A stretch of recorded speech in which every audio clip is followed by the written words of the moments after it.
Please be seated. Thank you. Good afternoon, ladies and gentlemen.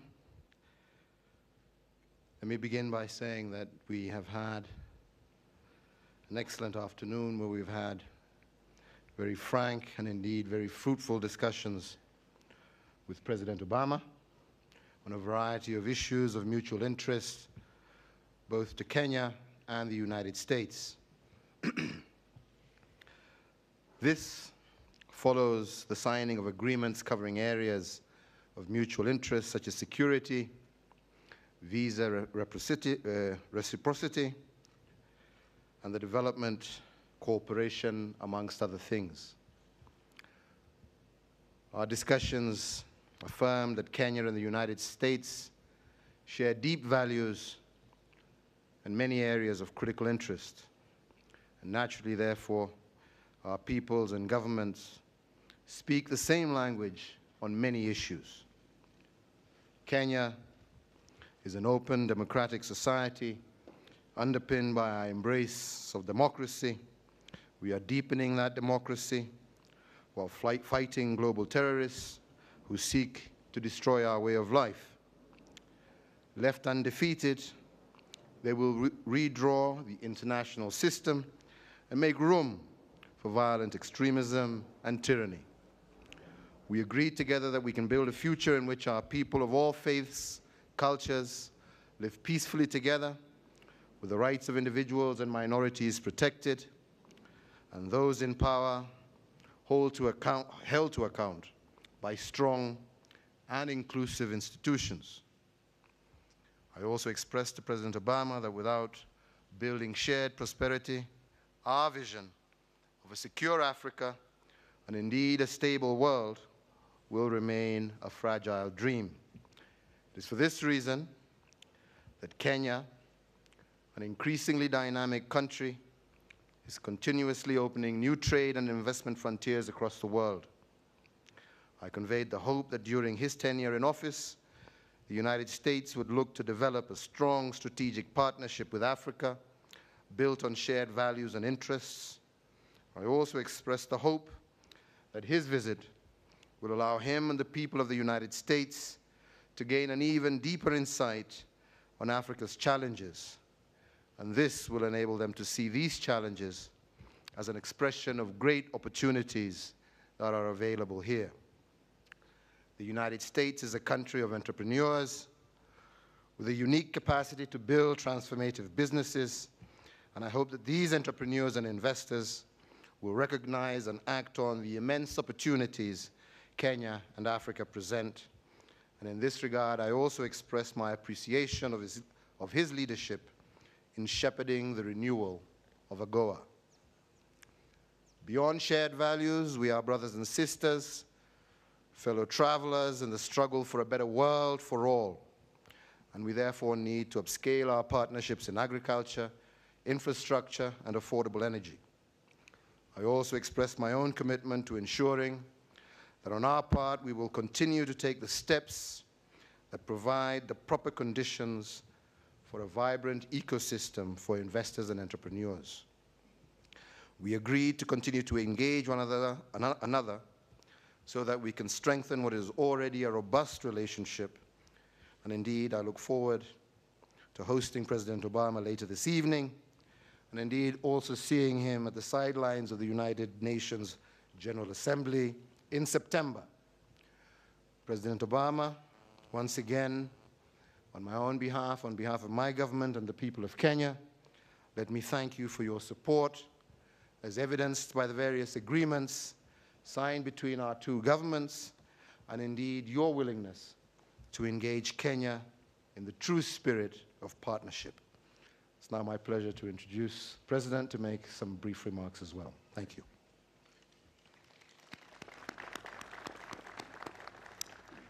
Habari, President Kenyatta, let me just reiterate what I said at the summit earlier to you and the people of Kenya. Thank you for the extraordinary welcome that you've given me and for the same kindness that you've shown me since my first visit to Kenya nearly 30 years ago. I'm proud to return as the first U.S. president to ever visit Kenya while still in office. I need to give a special acknowledgement to everybody in Alego and Kogelo and Kisumu.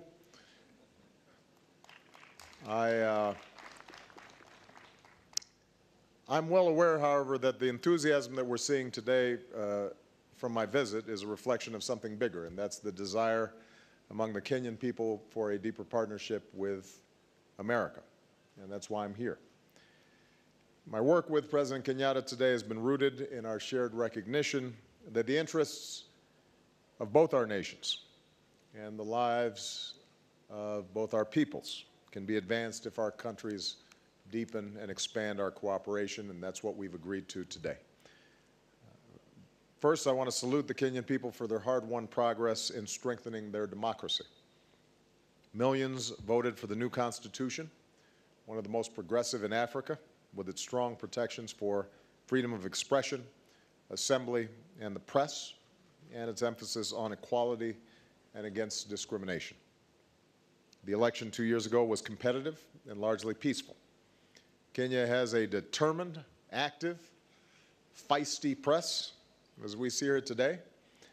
And as I've said elsewhere, a free press helps make a nation stronger and more successful.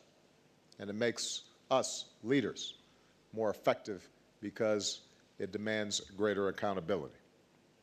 Kenya has a vibrant civil society, which is essential for any democracy. And I look forward to meeting tomorrow with representatives from civil society who stand up for the dignity and the rights of all Kenyans.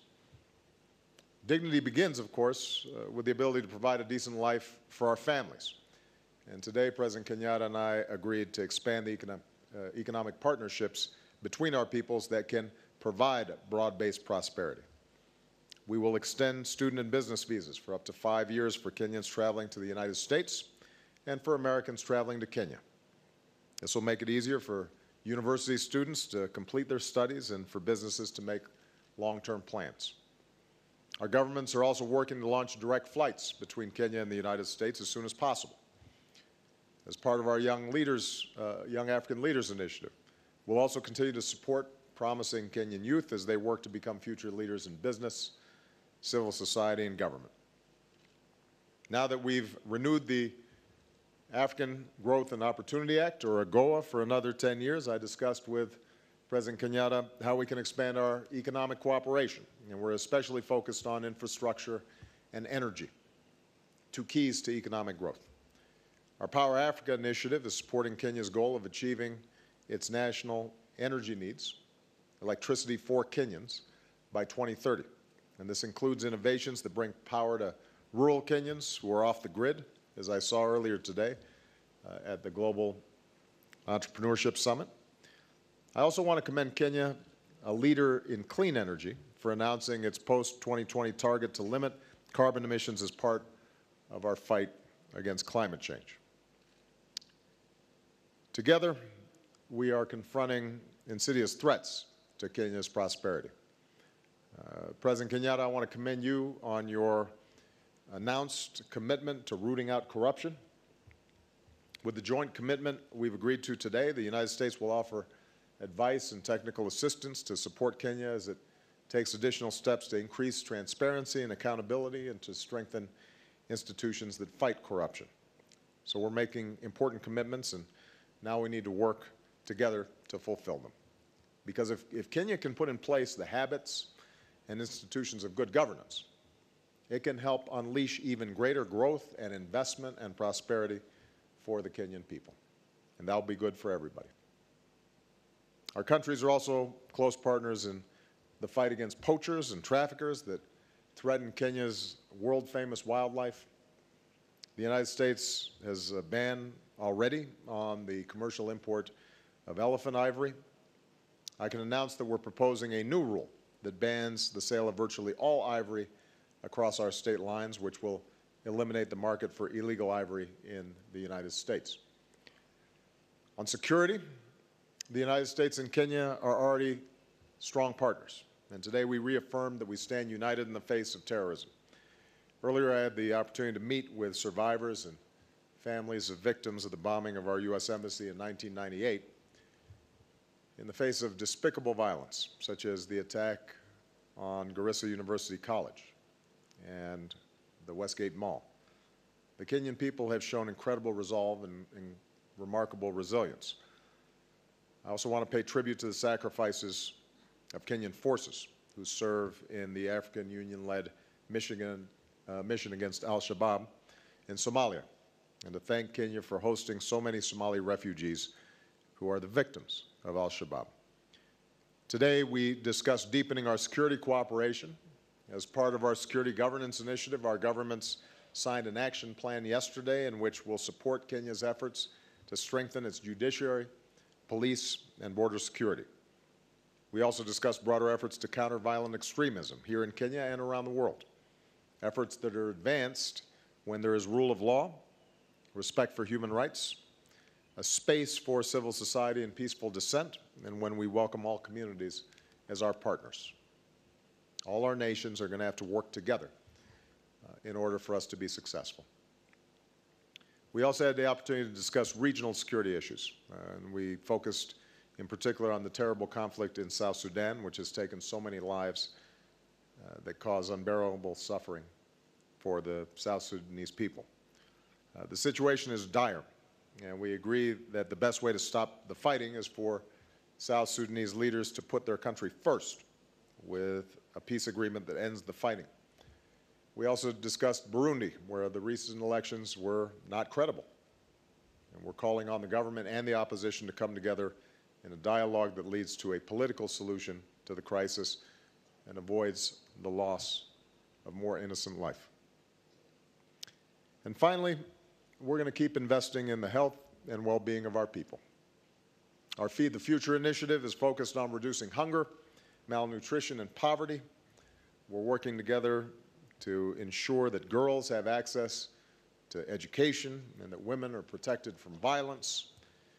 Today I can announce that Kenya will be part of our DREAMS initiative to help keep adolescent girls safe and AIDS-free. And across Africa, Kenya and the United States will keep working to strengthen public health systems and deal with outbreaks and diseases before they become epidemics. Together we can save lives. So, President Kenyatta, thank you for the progress and new commitments that we've made today. I know that Kenya faces persistent challenges, as does the United States, but I will tell you that every time I come here, I'm struck by the dynamism and the hopefulness, the determination and the talent of the Kenyan people. And I look forward to the opportunity to speak to the people of Kenya tomorrow about the future that we can build together. So, asante sana.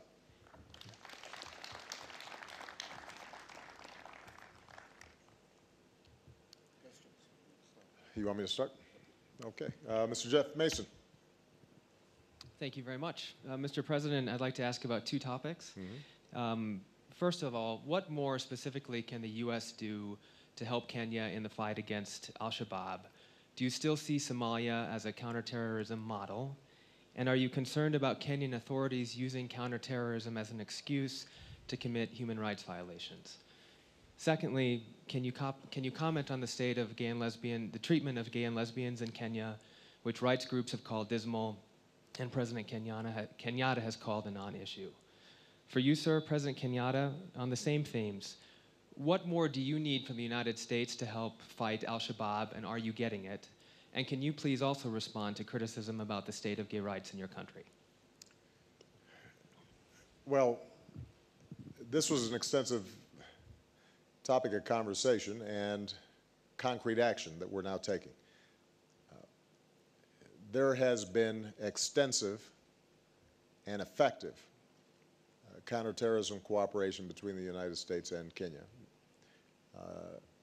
dealing with primarily threats from al-Shabaab.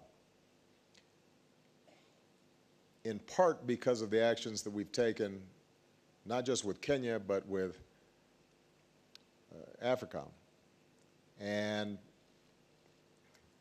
the efforts collectively of countries to work together, Uganda, Ethiopia, others. We have systematically reduced the territory that al-Shabaab controls. We have been able to decrease their effective control within Somalia and have weakened those networks operating here in East Africa. That doesn't mean the problem's solved. As is true around the world, what we find is that we can degrade significantly the capacities of these terrorist organizations, but they can still do damage. The number of individuals involved in Garissa or Westgate Mall were not large, but when they're willing to target soft targets and civilians and are prepared to die, they can still do a lot of damage. And so what we discussed was the importance of, number one, continuing the effort to root out al-Shabaab's capacity inside of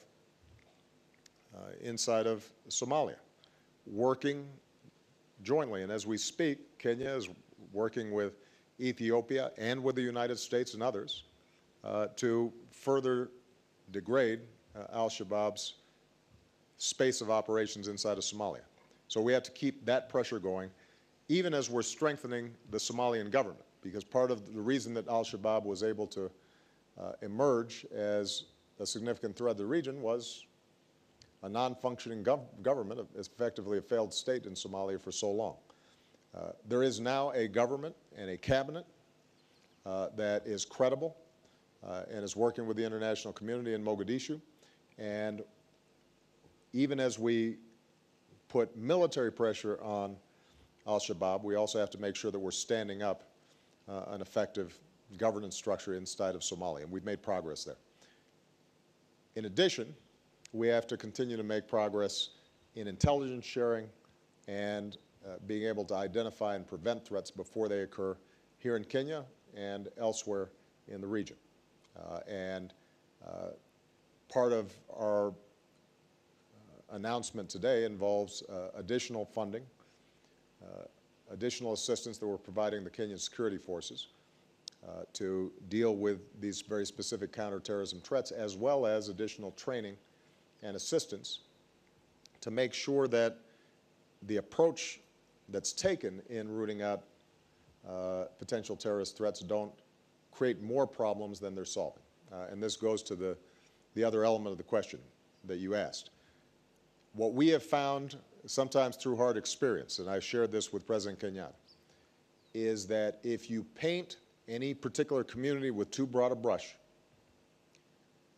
if in reaction to terrorism you are restricting legitimate organizations, reducing the scope of peaceful organization, then that can have the inadvertent effect of actually increasing the pool of recruits for terrorism and resentment in communities that feel marginalized. And I shared with him that one of the strengths in the United States, part of the reason why, although we're seeing potential lone wolf attacks inside the United States, that we have not seen the sort of systematic networks and cells developing in many of our Muslim communities or immigrant communities inside of the United States is that we've been very conscious to make sure that law enforcement is reaching out and cooperating and working with them, because they are our partners in this process. And the only way we're going to fight the poison that's being fed to them, to their young people through social media, is to make sure that they're our eyes and our ears, and they're counseling us on how we can more effectively build trust and increase cooperation. And that's proven successful. The same will be true here in Kenya. And I was very clear to President Kenyatta, ultimately, the Kenyan government is accountable to the Kenyan people. And you know, it will find its way through this process in cooperation with us, but our experience and best practices tell us that rule of law, respecting civil society, in fact, embracing civil society, particularly in those communities that may be targeted for recruitment by organizations like al-Shabaab, And that becomes more important the more significant the threat is. And not only is that practical advice, but it's the right thing to do. And it's consistent with the Kenyan Constitution and with the values that you heard President Kenyatta espouse. Similarly, with respect to the rights of gays and lesbians, I've been consistent all across Africa on this. I believe in the principle of treating people equally under the law, and that they are deserving of equal protection under the law, and that the state should not discriminate against people based on their sexual orientation. And I say that recognizing that there may be people who have different religious or cultural beliefs, but the issue is, how does the state operate relative to people? If you look at the history of countries around the world, when you start treating people differently, not because of any harm they're doing anybody, but because they're different, that's the path whereby freedoms begin to erode. And bad things happen. And when a government gets in the habit of treating people differently, those habits can spread.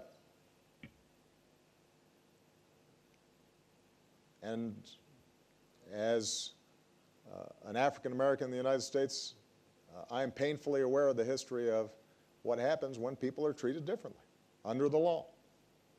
And were all sorts of rationalizations that were provided by the power structure for decades in the United States for segregation and Jim Crow and slavery, and they were wrong. So I'm unequivocal on this.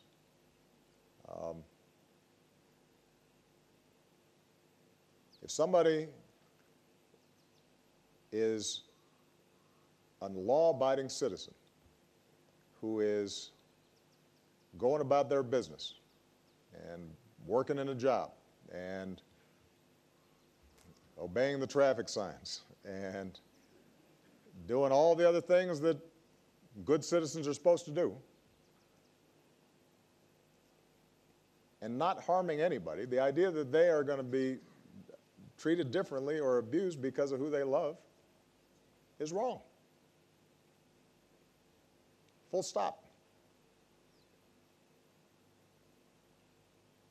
And, you know, the state does not need to weigh in on, you know, religious doctrine. The state just has to say, we're going to treat everybody equally under the law. And then everybody else can have their own opinions. All right?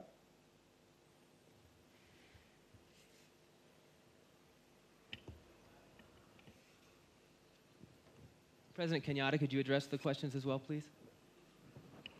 Yeah, we'll address them.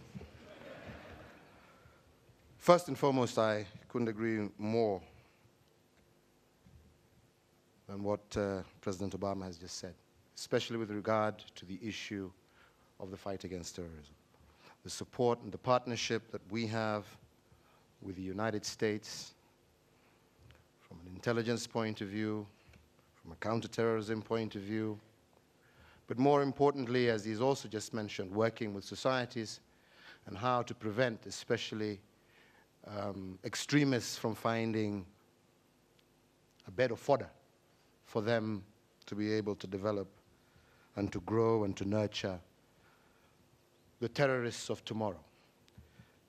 You've also heard him say, and indeed we're truly grateful, his expansion under the agreements that we've signed of the cooperation and the assistance that we're getting from the United States. So as a country, as a government, we are satisfied with what we're doing. We need to expand that more because the battle that we're fighting is not a Kenyan war. Kenya just happens to be at the frontier of it, being a neighbor to a country that for a long time has not had any kind of formal government. We need to work much closer together to see how we can stabilize Somalia. We need to work much closer together to see how we can help the Somali government, which is in place, work together with its regional governments in order to continuously decrease the area and the space that Al-Shabaab and the like have to operate and to train and to export terror, not just to Kenya, but also to other parts of the world. So I'm looking forward to deepening the partnership that we already have, but we are satisfied with the kind of cooperation that we've had and the close working relationship between our various institutions. You raised the issue of human rights, and I mentioned earlier that the kind of fight we're having right now, this is an existential fight for us. This is something that we have not been familiar with.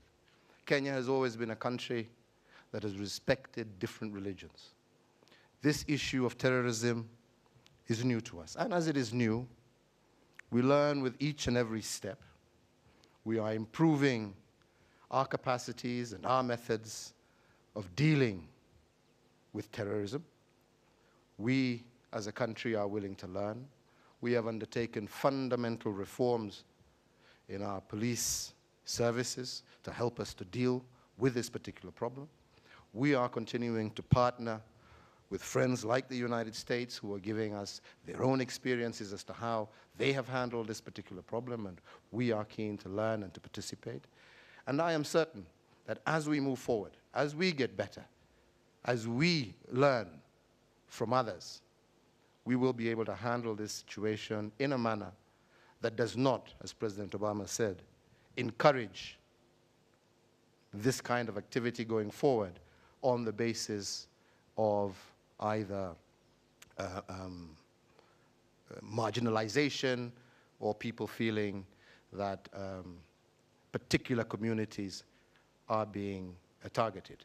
As a country, we have done a lot, especially under our new constitution, our new devolved system of government that is aimed at providing and ensuring equity and development across the country.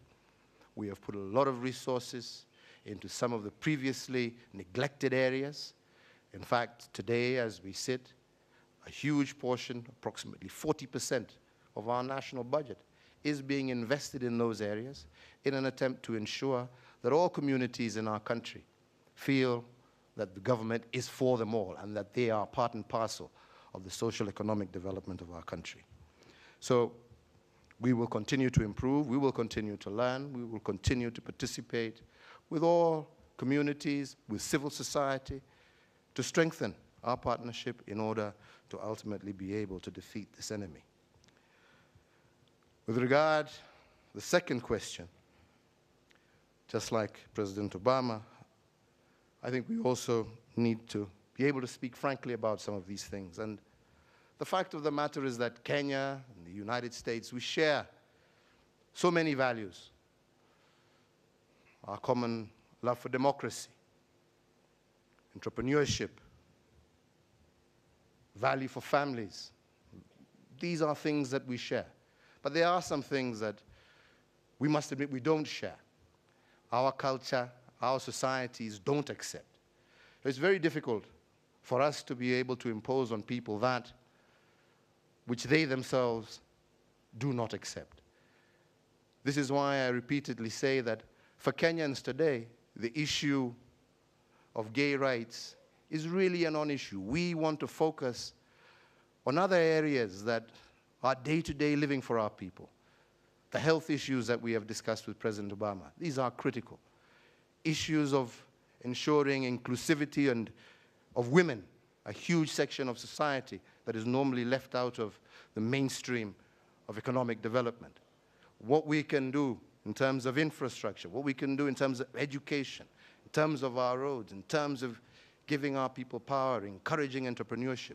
These are the key focuses. Maybe once like you have, overcome some of these challenges, we can begin to look at new ones.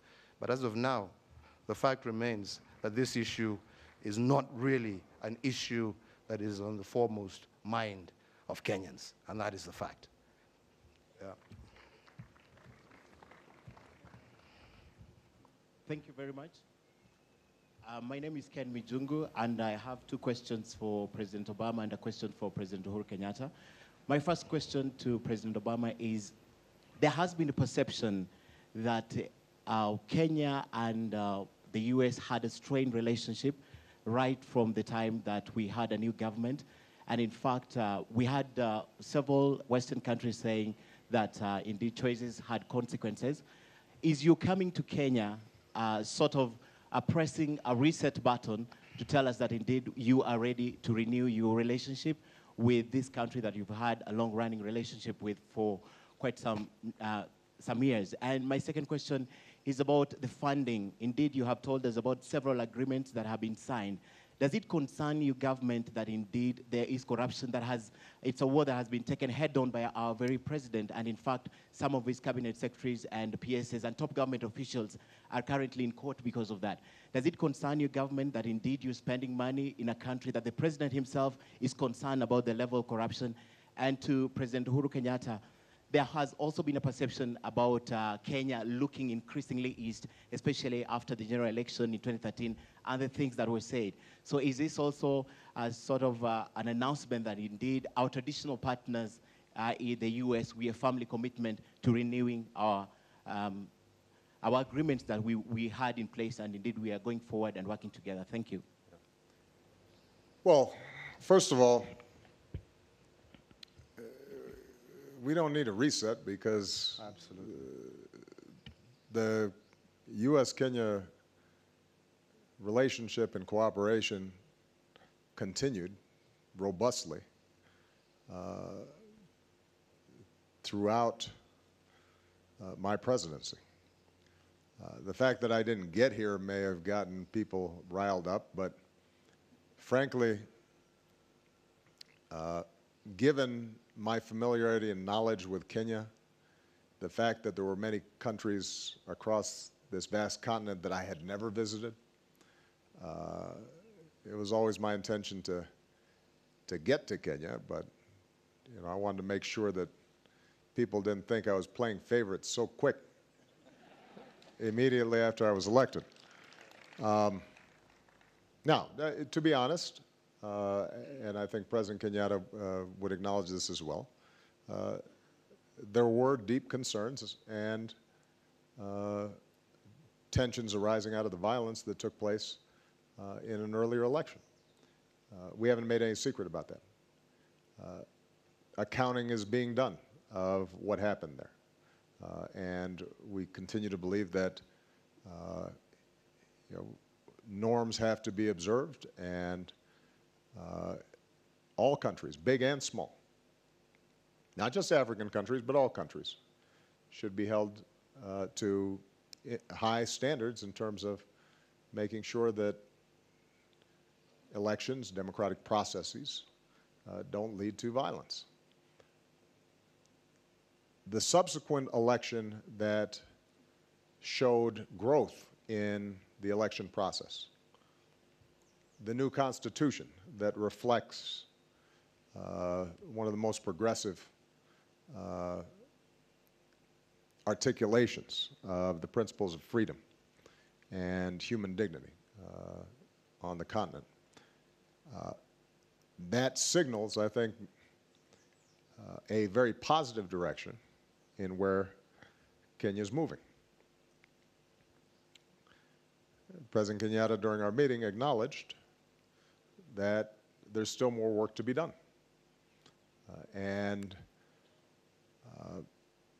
Our goal in dealing with all our partners is to be respectful, to recognize that ultimately sovereign countries have to make their own determinations about their destiny, but to be very clear about the values we care about. And we can engage and cooperate and work together and occasionally disagree, and that's not a rupture to the relationship. That's just the nature of friends.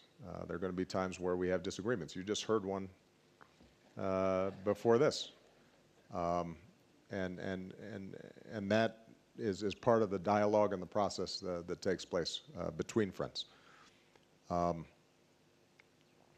With respect to corruption, I think it is absolutely the right thing to do for President Kenyatta to emphasize this.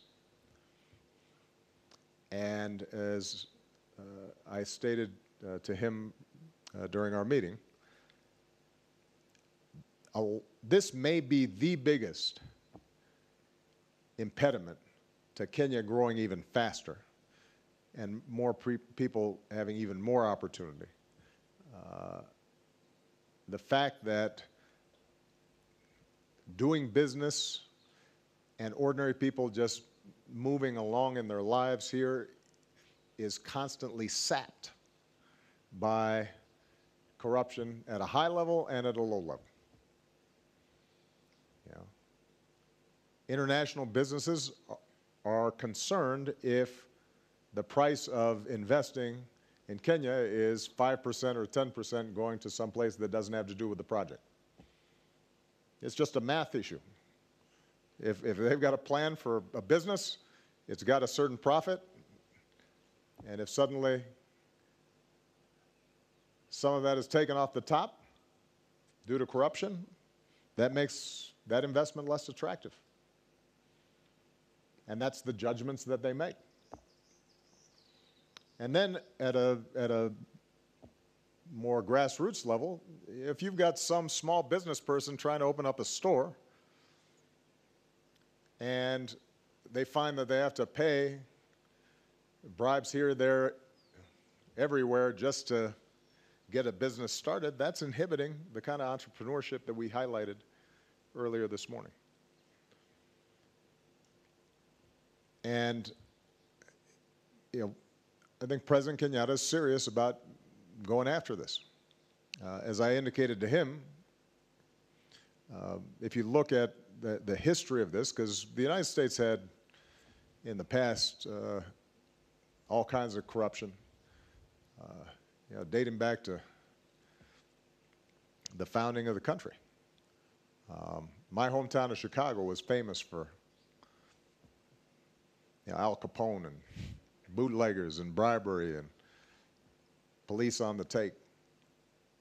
But what we were able to show is that over time, when people of integrity at the highest levels say this is a priority, we're going to stop this, and are willing to hold people at the highest levels accountable and not just the small-time corruption, that begins to change the culture.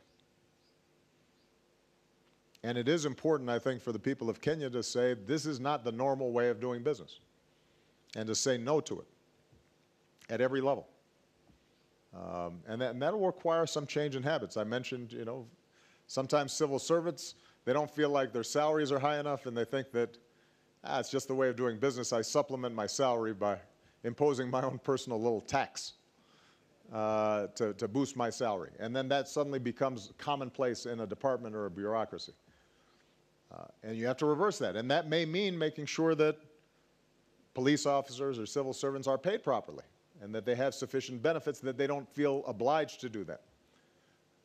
But some of it is also just breaking these habits and saying no.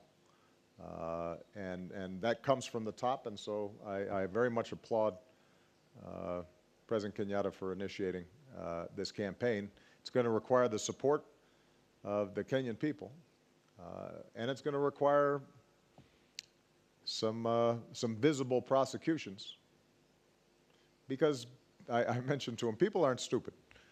You know, if they see an elected official and they know their salary is there, and suddenly they're driving through town in a very big car, then they see their cousin driving through town with a very big car, and they're suddenly building a new house, and all that doesn't seem to match up with their salary. They don't have to be a forensic accountant to know what's going on. And so when that happens, people have to be held into account. And The ideal that the President is putting forward is the right one. And now it's up to execution. And that won't be just the President's job alone. It will be the job of leadership both locally as well as nationally.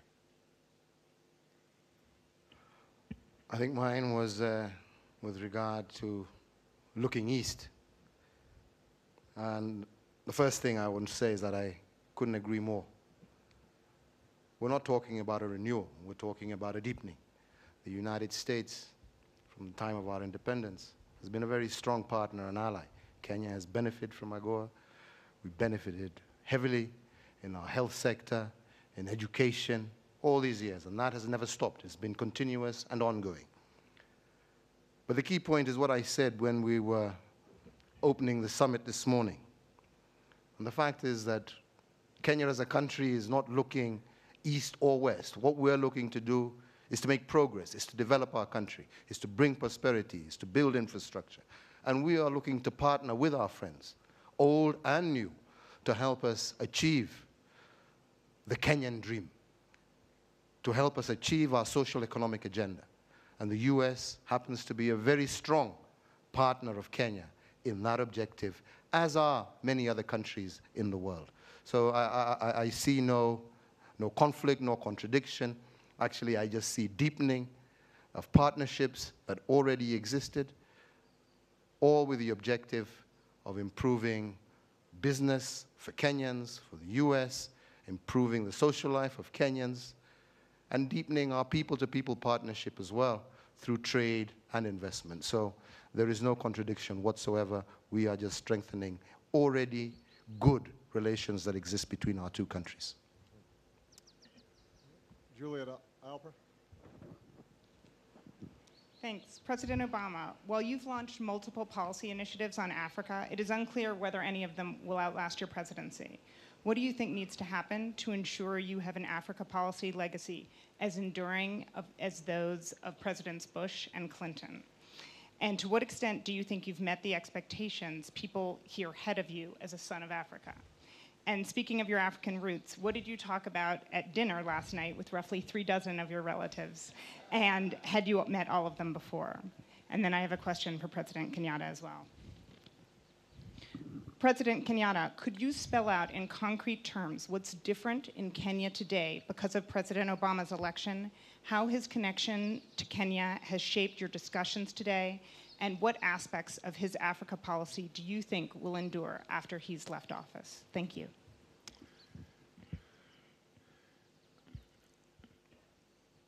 Let me first of all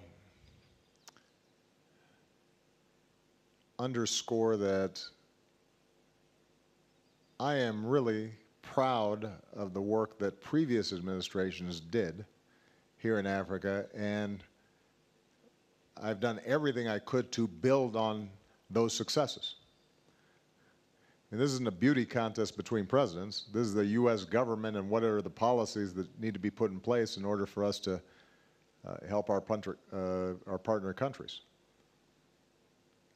I've said before, and I'll repeat, I think President George W. Bush's PEPFAR initiative was as significant an achievement internationally as anything that we've done over the last several decades. It saved millions of lives, which is why I've increased funding substantially for PEPFAR during the course of my presidency and continue to build on what was initially a matter of just getting antivirals and treatment for HIV, and are now building greater capacity within those countries that have received PEPFAR funding so that they can do even more themselves in terms of their healthcare infrastructure. So the bottom line is I want to build on what's already been done, and then we want to fill gaps that still need to be filled. Along those lines, if you look at our Feed the Future program, for example, we've got millions of farmers across this continent who, as we speak, have benefited from increased yields, increased incomes, greater access to small loans that are making them more productive, greater access to market, linking up with technology in ways that assure that they get a fair price, all of which, since Africa is still disproportionately rural, is increasing incomes and spurring growth and building a middle class in the entire continent. And we can document the extraordinary progress that's been made there, and it is a model that's working. And then has been supplemented with private sector investment that is further advancing the development of a more productive agricultural sector across the African continent. With respect to Power Africa, which was just launched a couple of years ago, we set initially a goal of 10,000 megawatts of electricity being generated in sub-Saharan Africa. We were sufficiently successful in lining up interest and investments that we've now tripled that and set a goal of 30,000. And we're on our way to achieving that goal. We are well on track. I noted that there was an article in a U.S. publication suggesting, well, there's no electricity being generated from this yet. The next time somebody's interested in how electricity gets generated, go back home and find out how long it takes to build a power plant. I mean, sometimes these are long-term projects, but we have billions of dollars of transactions already locked in and billions more in the pipeline. And that is just on the traditional power grid side. That doesn't include all the innovative off-grid electrical or power generation that we witnessed just in those booths that we were passing at the Entrepreneurial Summit, using solar and other biotech and other innovative ways to generate power in rural communities that are not going to be connected to the grid anytime soon. So that's just two examples of initiatives that I'm confident will have a lasting effect, not because they were initiated by me, but because they fill an extraordinary need. If we can get sub-Saharan Africa to be electrified at the same levels as Asia is, that alone is going to drive economic growth exponentially. I mean, the productivity that is delivered is a consequence of just access to power. Kids suddenly being able to read and do their homework at night. Women relieved of some of the burdens of collecting firewood and how they are able to use basic appliances that we take for granted. Farmers being able to improve their yields. It's a game changer. But we're not going to know exactly what that looks like 10 years from now. And I suspect that the next president, building off of what we've already set up, will learn what's working really well, what's not working so well, and make some tweaks. And I don't have pride of authorship. I hope that they figure out even better ways for us to continue the things that we've started, just as we, I think, have refined and improved the excellent work that was done by Presidents Clinton and Presidents Bush. In terms of what I was talking about with my family, mostly we were just catching up. There's a more immediate family that I have known well from previous visits. There was some more extended family that I had not met before. My sister, Alma, who I'm very close to and stay in close contact with, I think helped to make sure that everybody was represented. I think the people of Kenya will be familiar with the need to manage family politics sometimes in these extended families. There are cousins and uncles and aunties that show up that you didn't know existed, but you're always happy to meet. And there were lengthy explanations in some cases of the connections. But it was a wonderful time. And you know, part of the challenge that I've had during the course of my presidency is that given the demands of the job and the bubble, I can't come here and just go, you know, up country and visit for a week and meet everybody, and that's partly actually what I had to explain was begging for forgiveness that once I'm a private citizen, I will have more freedom to reconnect and to be involved and engaged in some of the work that needs to be done, because some of these communities are very poor. I'm more restricted, ironically, as President of the United States than I will be as a private citizen in terms of some of the hands-on direct help that I'd like to give. Partly just because of schedule, but partly also because of, you know, making sure that in my relationship to Kenya, I'm understood to be operating as the President of the United States, and that my interaction is with the government of and the non-for-profits and the organizations that represent all the people of any particular country. So. There's one area, and it's not specifically African, because I think all the initiatives he's mentioned we're all happy and proud of.